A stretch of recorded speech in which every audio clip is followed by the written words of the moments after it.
lấy kê nhá mà chọc về chọc ê này pa đi khe trôi vậy đại tiên nạp ấy sao Watch lại out! Đâu lan chết thôi bỏ mấy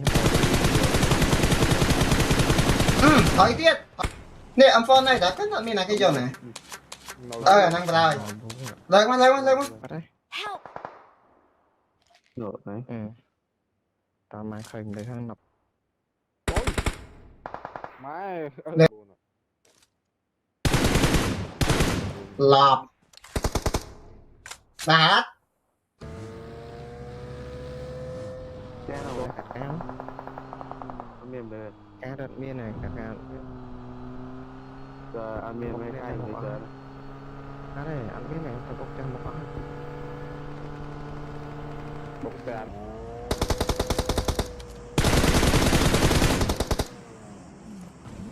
Nó còn nắng ơi nó. này bay mẹ muối này nó ra lên từ bộ mới chết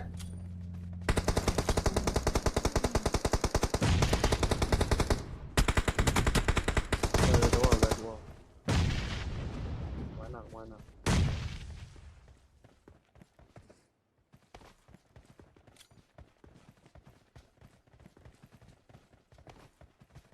tôi Rồi nó nói thế là nó tan má. Nó lên cục nó khỏi nó không biết nó.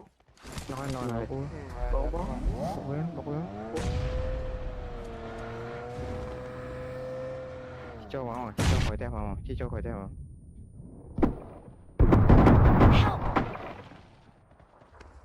Đúng rồi dân. Thấy cái nóng hết chết. ông chặt chiêm mua chui thế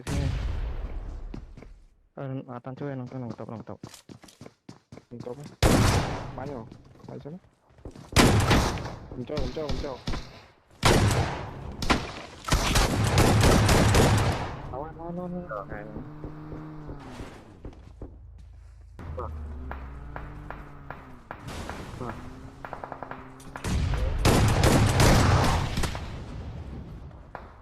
Watch out! không khỏi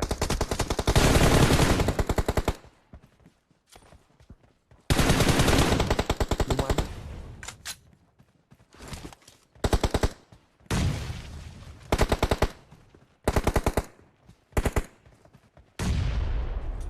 nẹp rồi ở đây mười mẹ cái rồi đây nhé đây món này chapa I need consumables. cắt trang với mắt đi nha cắt trang với mắt tình cắt Marked a trang với màu location. bánh free cái là chuyện nào biết không Cái là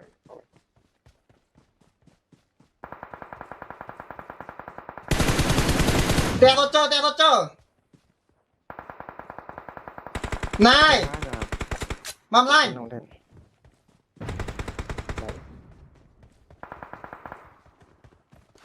bài mơ nó cho bao nhiêu một tờ đó này. mày nó te nó mở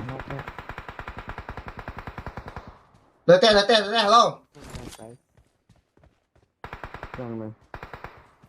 Thôi miên. chào hỏi Được các bạn. à khỏi mau thôi mà Help! ôi. nọc nghe xong nghe Cho.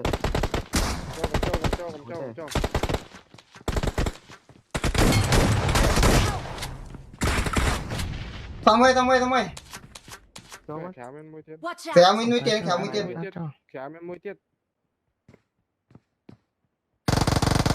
mà chắp ai ô toàn hồ lươn Thôi này. ơi anh ngộm món chicken tiền à đây có con giọt dành đi